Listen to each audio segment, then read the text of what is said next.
Okay, ready? 5. I mean, I can't sit up in my video. 5.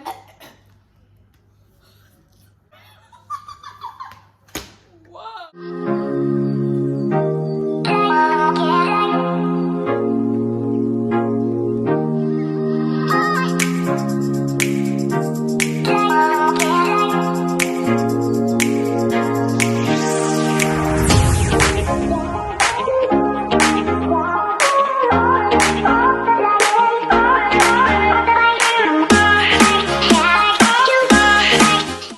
Hey guys, and welcome back to another YouTube video here on Danny Speaks TV. I told you all that I was coming back. See, I'm back.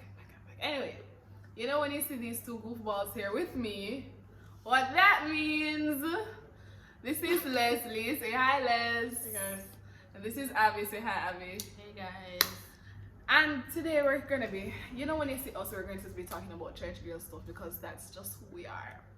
That's who we are. But we're gonna talk about something a little bit deeper than, you know, just being a church girl. Everybody knows that we're already church girls, right? But if you follow us closely, or if you know us personally, you know that we are, we're gonna say the word after 3. 1, 2, 3. Them not gonna say it. Anyway, but if you follow us closely, or if you're close to us overall, you know us, you know that we're part of a group called Anchored. And Anchored has 3 other members that aren't in this video right now. But yeah, so What are you confused? No.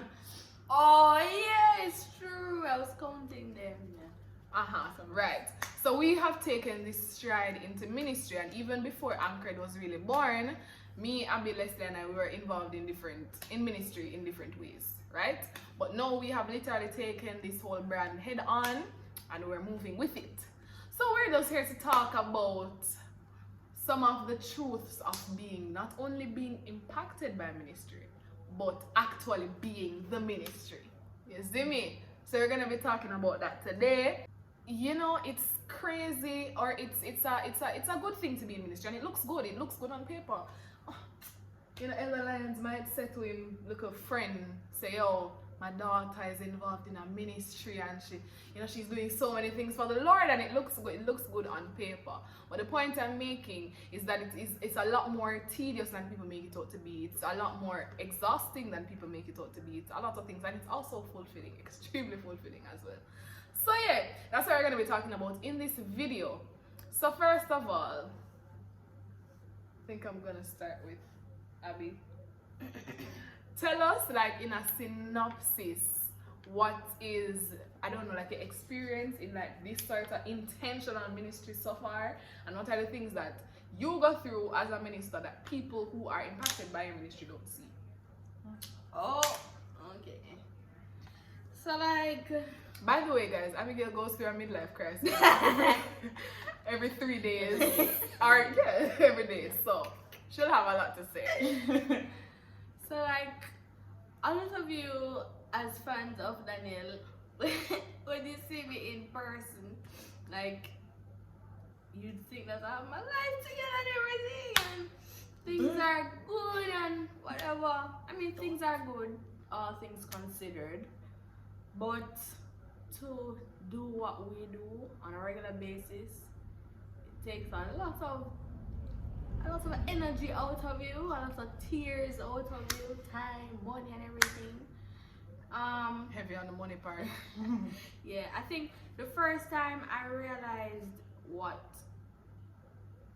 ministry really is was when I was around 15, 16, and then I realized that I was not a regular person. Because I just think, you know, I just do church stuff because I go to church and you just do things and then, yeah, I'm a regular person. Right. Well, you're not a regular person. I might be like, what does that mean? You see, even your peers in church will look at you differently. Yeah. Yesterday I was on a trip with some mixed people. You have some Adventists and you have none. And people look at you, and I'm in a sleeveless right now. They're like, you wear sleeveless? You oh, that's so preposterous. Right. You're living a regular everyday life as a teenager or as a young adult, and people just can't believe that you can let your hair down. Right. Like you're not, and I'm like, at first it used to bother me because I'm like, yo, can you guys chill? Because this is a lot of pressure for one person to take. I have to always. A lot of people don't understand. Yeah, that. and the thing is, people, you might not know people, people know you. So you go out with you and your friends and you're in high school and you're like, yeah man, I'm going to watch a movie and on the road is Skylark and you know what teens do, and sometimes make stupid decisions. I mean, not stupid, but you're having fun and you don't realize that there are people around watching you. I just never got used to that. The first encounter I remember, I was with some friends on the road, the same thing, having fun, probably having a cup in my hand or what, you know, things that a lady shouldn't do because you're not supposed to drink and according to society, drink what normal high schoolers would drink, because probably they don't know, probably they think it's liquor, but it's not liquor. It's like, you know, you buy Burger King and you still have the cup and you're walking on the road, because my high school you're not allowed to do that. Right. So the for walk young, and drink thing, the walk and it's eat like supposed awful, to do it. like that's banned. And somebody saw me and they beat me on the road and they're like, oh my god, I know you, I know, from some crusader or whatever. And I'm like, I'm with my friends, this is my downtime, and then they're gonna say that you know me or whatever, and I have to put myself in that mood, like, oh yeah, Bless the Lord. long sleeve, no, you know. Bless the Lord. And that usually bothers me because I said, am I ever going to wear what I want to wear? I have to always look like I'm going to church or act like I'm going to church. So you can't take off the hat. yeah, basically. it's like, am I a teenager or am I a Christian person? Can I be both? So that's the first thing that really troubled me when I was younger. But I get used to it now. I mean, I'm not gonna say that I have on my church hat well, I'm not gonna preach every day. Like today we're chilling and we're watching a movie and having fun. But it's not all the time I'm gonna be like, Daniel, yes. I mean, I think you can do both, right? Right? Can you be a young person and be in the church at the same time? Because that's why what some type people, of young person? like sometimes when people look at church people, they're like, yo, can't know there's like young people don't want to come in the church. Well, some of them, because them have it to say, yo, your life done. You can't have fun as a young person. So can you do both? I don't know. Yeah, let's return it, isn't it? What was the question again? I did a lot of while ago. What was the question again? So mine was, you can't have a regular life. Well, we're still questioning that. Question mark. Can you have a regular life? Okay. Yeah. You.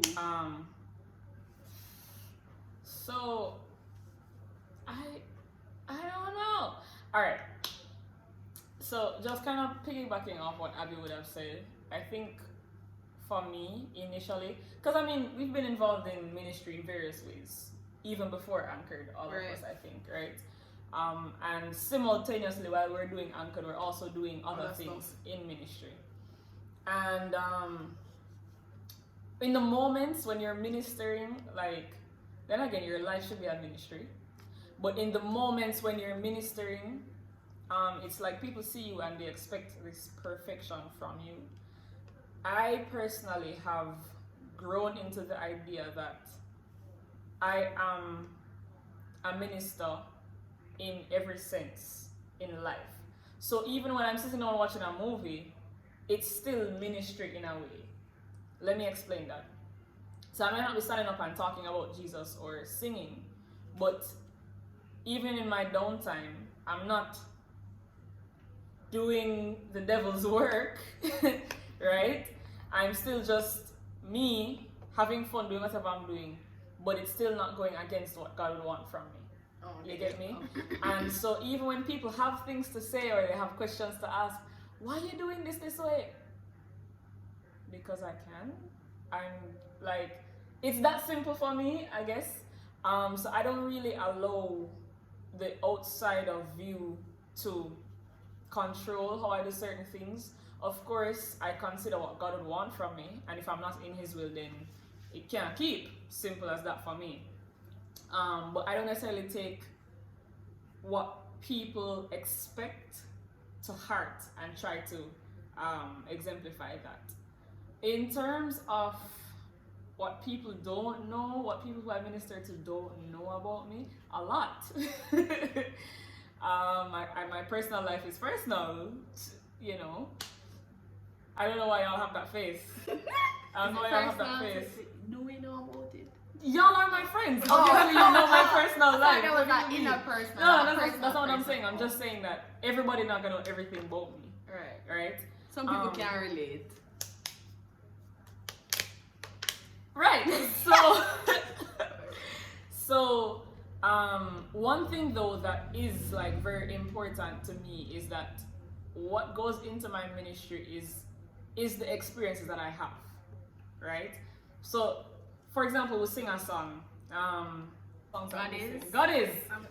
Right? Keep my life clean Every day. Right? A song like God is, it's a song. You know, there's lyrics, there's a melody, there's some harmony in there, there's some instrumentation. Yeah, that's cool and all. But what makes it different when I stand there and sing the song? My experiences. So, my tears, the days when I feel like I'm down upon the ground and I have nowhere else to go, the days when I'm just crying out to Jesus, those days make my ministry. That's it for me. Yeah. So let me just say this.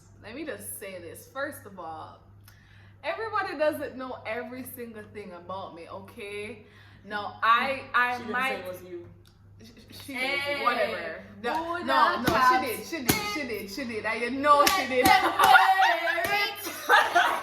Whatever. The point I'm making is, I might not be as private as Leslie. I don't know what Abigail is, but I might not be as private as Leslie. You get me? But everybody does not know everything about me. I can guarantee you that. Anywho, for me personally, ministry and what people don't see versus what they get from me. I've been told many times whenever I sing or whatever I do, you see the passion coming out of it, right? There are very few times where you see me sing and you get nothing out of me, because it's difficult. It's difficult for me to minister and withhold how I truly feel. It comes out every single time, or most times, and it's my vex. May I work on that. But anyway, it comes out. It comes out. You know what I mean? I can't fight that and I can't put that away. So like Leslie said, my experiences come out in what I'm singing, and people receive that and people are blessed by that.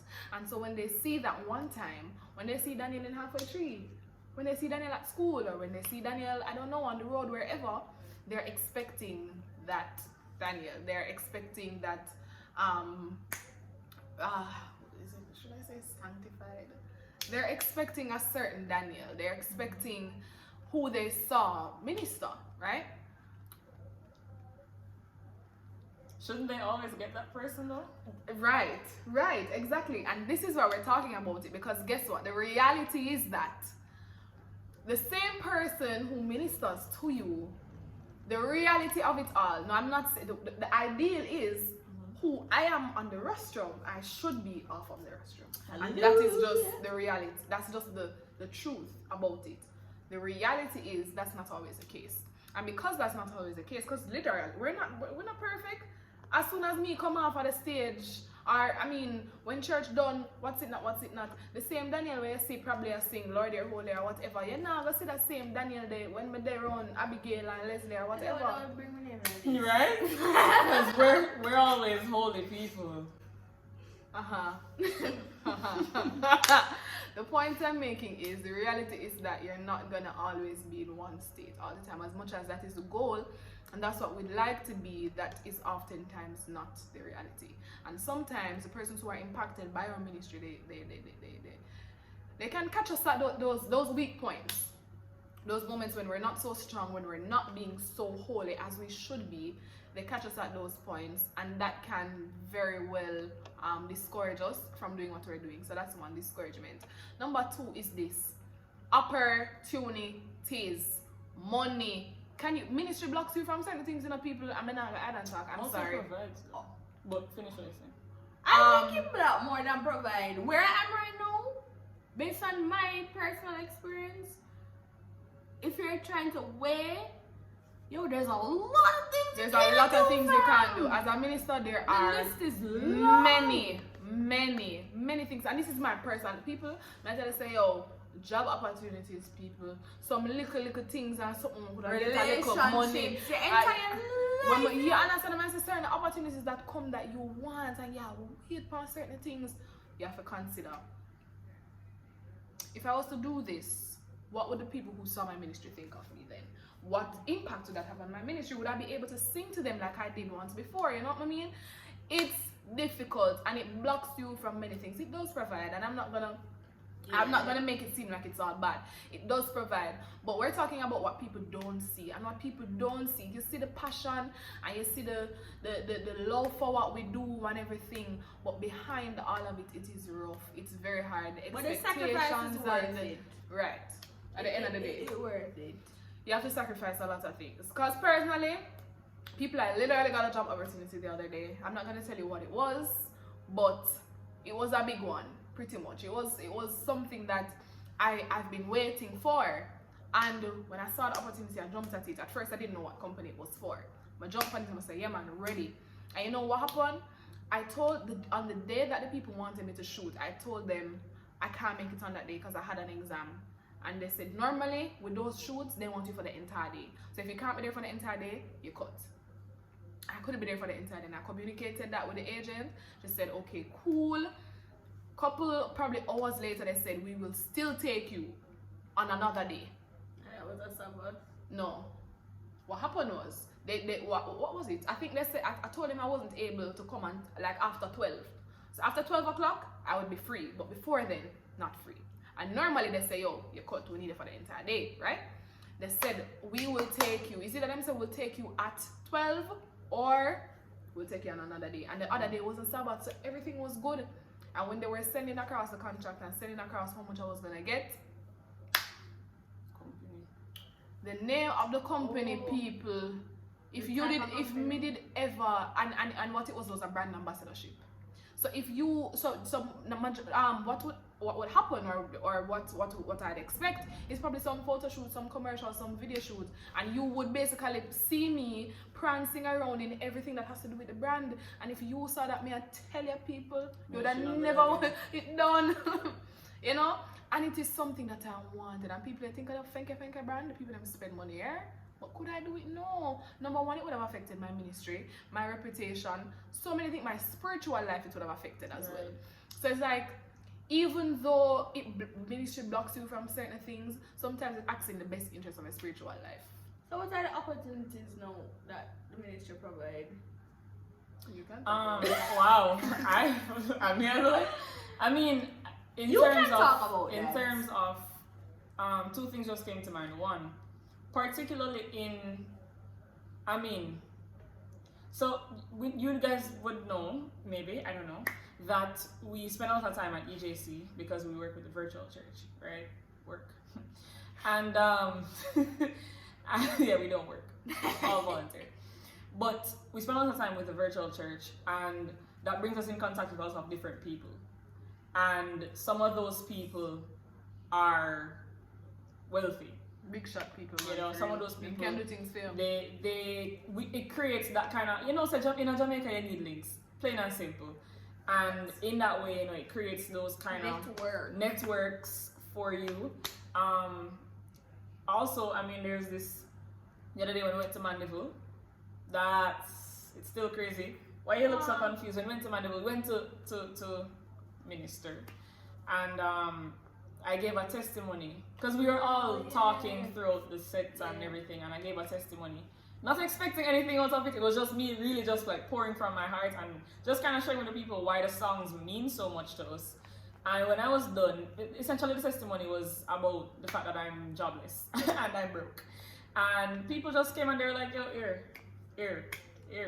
And then like Daniel, at one point Daniel was like, how much people that know? Because it was literally like, continuous. People just came. And it's a case where it's not, I don't think it was anything out of like obligation. It's just the kindness of their hearts, and I do think that that comes from their relationship with God in many ways. And so it's not always, I mean, as Daniel is saying and Abby is saying, and I agree with them, don't get me wrong, I definitely agree with them that it can block certain opportunities. It can also provide ways and avenues for you to, you know, progress in life. The good thing about it is, and somebody said this to me the other day, God does not remove what he can't replace. And when he replaces them, him no. Got it. Okay, yeah. That was a little slow there. And when he replaces them, he's not gonna replace it with less than or the same. He's gonna give you more, you know. So why it's not easy going through ministry, having that at the forefront, you understand? But it's just a principle that we have to constantly remind ourselves of as we go through it. Another positive, like just to kind of expand on when you say, you know, it aids in our spirituality. I know that for me, particularly, there was a couple years ago when I didn't want to do anything with church, and not because I was not in love with God, but I just couldn't bother. Like I was tired, I was doing so many things, I just didn't want to do anything anymore. And then I realized that a lot of the connection that I was having with God at the time was because of the things that I was doing.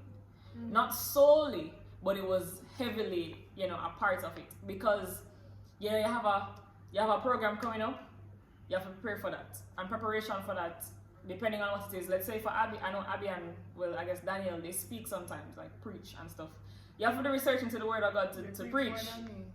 I've preached like twice, maybe 3 times. Anyway, you have to do some research into the word of God to do that. And stuff like that helps you to see more about who God is. Yeah. In a what would you call it? Like, it's not an intentional thing, I guess, because you're just trying to find a message for other people, but you find a message for yourself indirectly, right? Same thing with some of the songs. You just find a song, you like the song and it's cool, and then you realize, oh, wow, this is what the song is really saying. Somebody in our group, no names, cried in one of our practices while we were singing one of the songs, you know what I'm saying? Comment below and guess who that person is.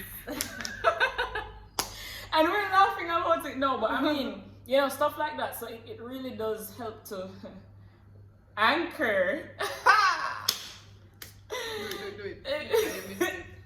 Yeah, but it really does help to anchor you in your walk with God as well. So yeah. Another thing about ministry that a lot of people don't know from the outside is it affects, we have been talking about our personal life, but in terms of the intricacies of our personal life, like personal relationships and stuff like that, your friendships, it affects that. Romantic relationships, it affects that. It really does affects. It affects how you deal with people on a whole. You understand? Because it's like, are you? Can I say on a pedestal? People put you there, right? So you know, I mean, well, some people put themselves up there, but I am not one. You understand? Me not put myself up there.